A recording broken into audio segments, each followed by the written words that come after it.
1978, messieurs, dames, qui est une année exceptionnelle. 1978, un des plus beaux albums de Sheila. Nous allons commencer par l'extraction du bouchon. Cette opération exige calme, immobilité et sérénité. Le bouchon doit être attaqué en son centre, sans aucune brutalité. C'est la main qui tourne avec le tire-bouchon et non pas la bouteille. On peut utiliser un tire-bouchon avec une partie spiralique plus ou moins longue. Cela dépend de la taille du bouchon. Prenez garde de n'engendrer aucune désagrégation de votre bouchon. Il serait regrettable d'en retrouver un résidu dans votre vin. Bouchon de liège, hein, comme le veut la coutume. Un liège un peu rebelle, et pour cause, il est formé des meilleures écorces des chais de liège de Provence. La Provence, magnifique région du sud de la France, qui a la chance d'être ensoleillée les 3 quarts de l'année. En effet, ce généreux astre solaire a la bonté d'inonder cette région de ses meilleurs UVA et jusqu'à des grandes tables, faire des bouchons bien costauds.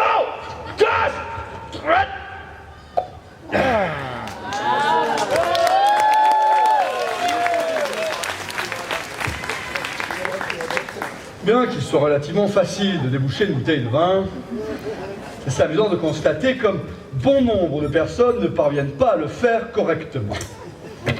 Messieurs, dames, l'heure est venue de libérer ce vin de sa prison de verre dans laquelle il a grandi depuis plus de 30 ans.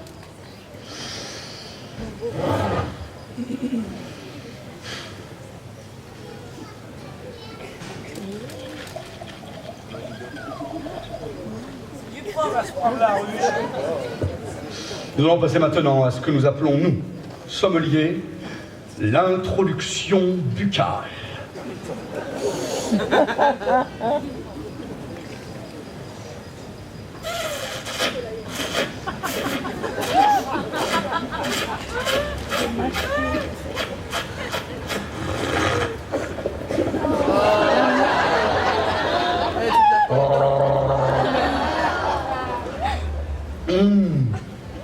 Du vin rouge.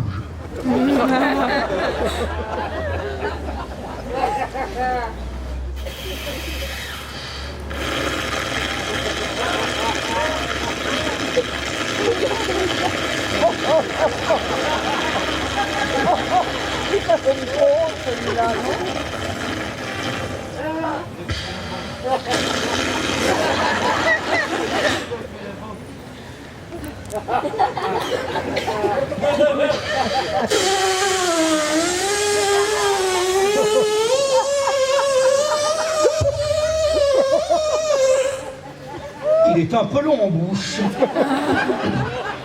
Voyons.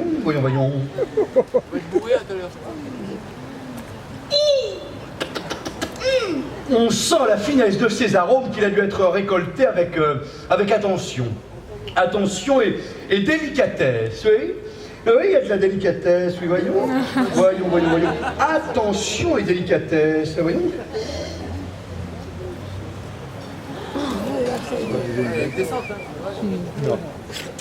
Il a dû être récolté par de jeunes vendangeurs. Oui, voyons. Ah non, ce sont de petites vendangeuses, oui. Ah oui, oula, oui. Ah oui, des petites vendangeuses qui devaient être un peu rouquines, oui. Ah oui, oula, oui, ça pique le nez, hein, oui. Alors des rouquines qui ont eu très chaud, hein, oui. Et pourquoi ils ont eu chaud comme ça, c'est pas normal. Qu'est-ce que c'est que ça, oui.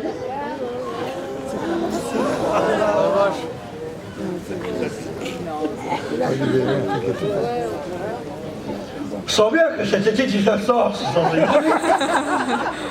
a dû être chaud et que ces petites vendangeuses devaient être très très légèrement vêtus. Une simple étoffe devait mouler le galbe de leur corps généreux.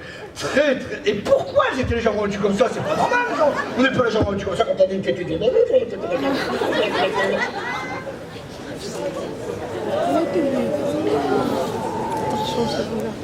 Elles étaient totalement nues, messieurs là.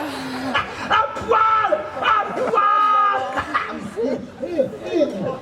Car effectivement, on perçoit à la dégustation selon Pérignas un certain érotisme émanant très certainement de la sensualité avec laquelle ces petites vendangeuses ont dû, pendant la récolte, faire rouler entre leurs doigts experts chacun des petits grains de raisin que l'on peut dès lors qualifier de testicules viticoles. C'est ça, elles ont fait jouer avec les couilles de la vie, et peut-être même avec celles du vigneron.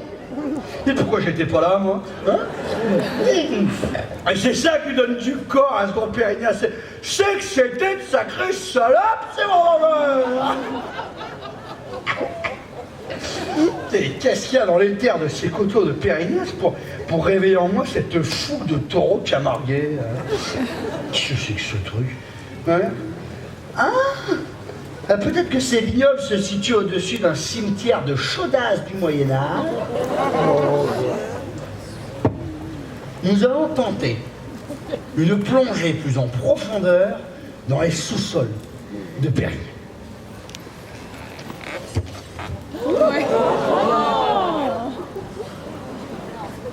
Ah, il voit tout.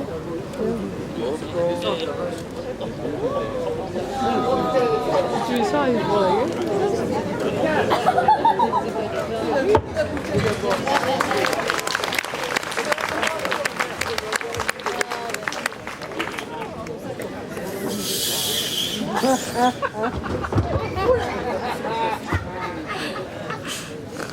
C'est quoi?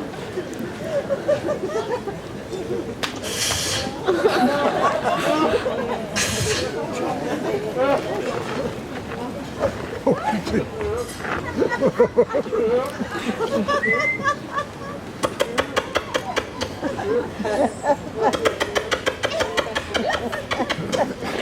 Qu'est-ce que tu dis, Flipper?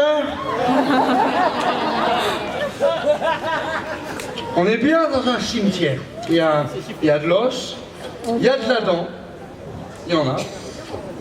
Mais il y a de l'écaille. Ce sont des ossements de dinosaures. C'est du dinosaure, c'est du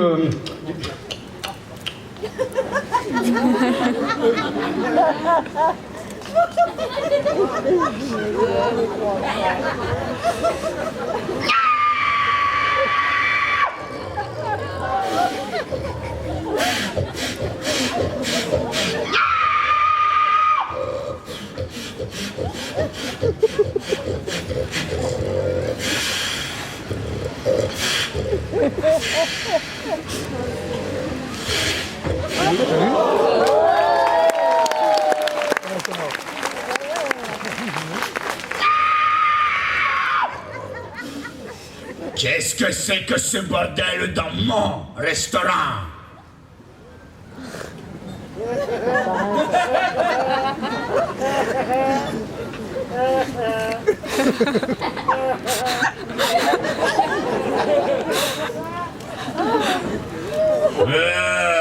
Personnel de merde!